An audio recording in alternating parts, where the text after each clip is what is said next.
Welcome back. With me right now is Cynthia Connors, the mayor of the city of Laguna Woods.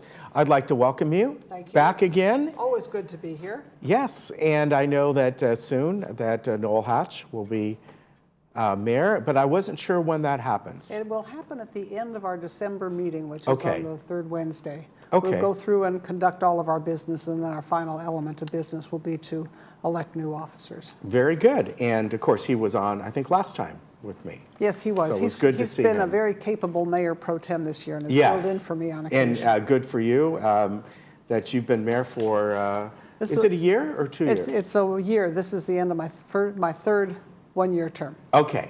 All right. Very good. Great to have you here today. Well, we're going to talk about a few things, and the first one is the new library, and I understand that this is going to be, from what I think Noel told me last time, it's a freestanding building. Am I right? Okay. It'll be closely adjacent to City Hall at the end closest to the shopping center of the old Chase Bank, but there will be a storage area in between. So there'll be an enclosed patio kind of formed by the two buildings. So it will be where Chase Bank was, that building there? No, they're going to build it on the parking lot where our handicap spaces are now. Okay. Okay.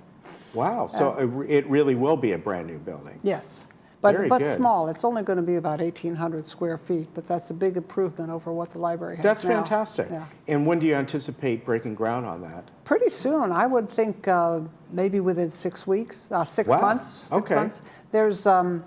There's time constraints on the funds that we receive from the state library, so they want us to move on it quickly, and I think they want it completed within 2 years. Yeah. So that's a pretty good deal to go from just getting the money to finishing up your building in 18 to 24 months. And this will be part of the Orange County Library system. Yes. And so all the stuff you have within City Hall right now will move into that building. Correct. That'll be the computers and the stacks, and we expect to have some open area that they can use for their activities and for their meetings and so forth. You know, it'd be interesting once that all happens is how do they figure out the first stock of books that they put in there? Yeah. That would be interesting. Yeah. You should get a library person on. We'll find that out. One thing I will say is that this will be the closest library for a number of school children in our surrounding communities. And so, we think of it as our library, but it's not really just for our senior citizens. Very good. Now, the dog park, there's going to be an addition for small dogs. It's going to go on the west end of the property, closest to the DMV. Okay. The design work is nearly completed. It'll look pretty much like the existing dog park, and it'll have double gates in between, and people can enter from the western end with their small dogs, who can then romp around the way small dogs do and not get run over by big dogs.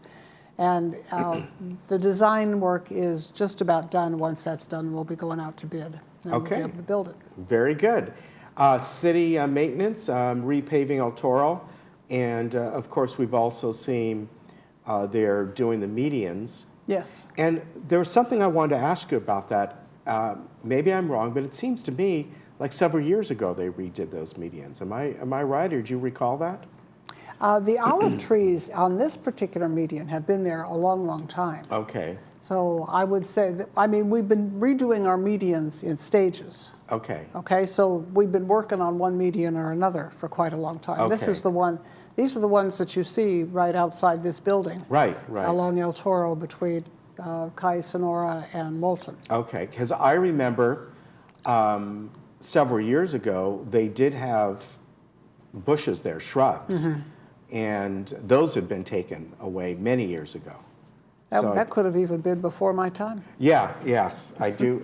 The reason I remember that, I know this sounds strange, because there was an accident up at the corner, and nobody was really hurt, but the accident was the car plowed into all the bushes on the median, and I remember them all falling into the street. So they just took them all out? They just took, it didn't take them all out. Eventually, they were taken out. Median work started with the drought because you can't use regular water in medians anymore. So all of our irrigation pipes and pumps and everything became unusable, so we had to just shut it off and let everything die. And so now you take everything out, you put in new irrigation, and then you plant your drought-tolerant plants. So you are talking about here something slightly different, repaving El Toro and between the churches and the turn-in at Willow Tree.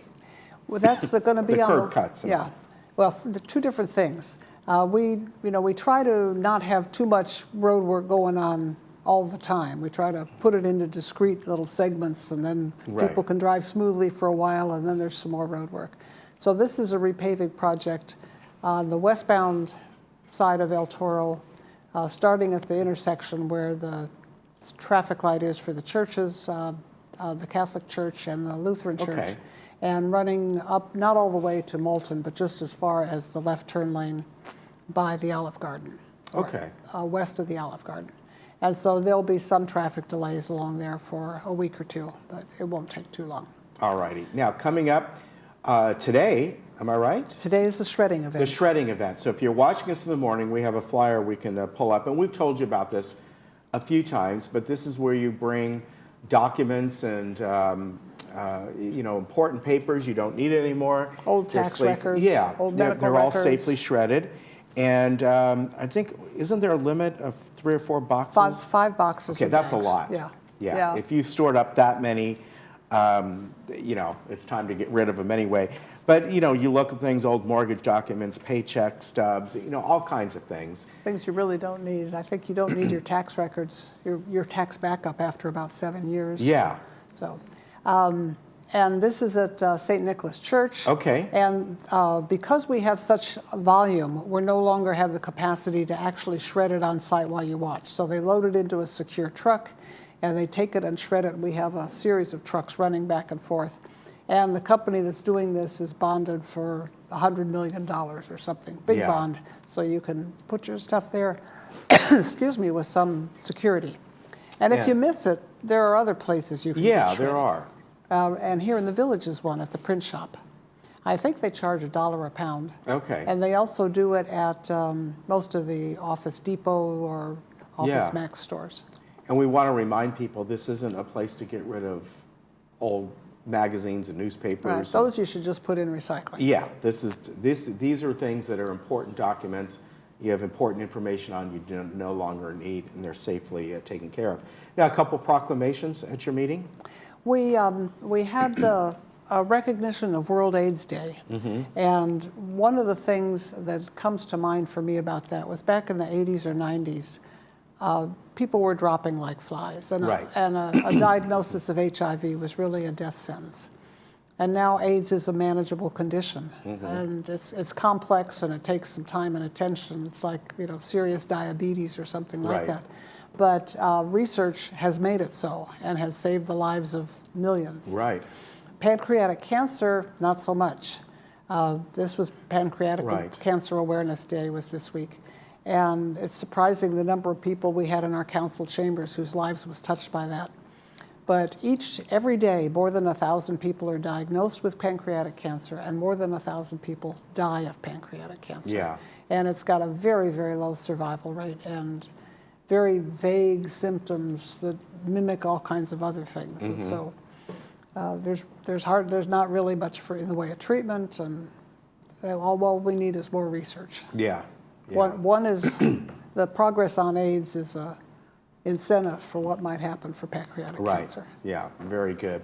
Well, I want to thank you for coming in today.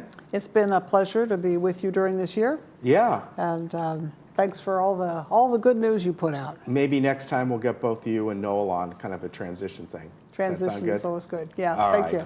Thanks very much. Mayor, thank you very much. You take care of Have yourself. a good Thanksgiving. All right, you too. We'll be right back. How's Jim?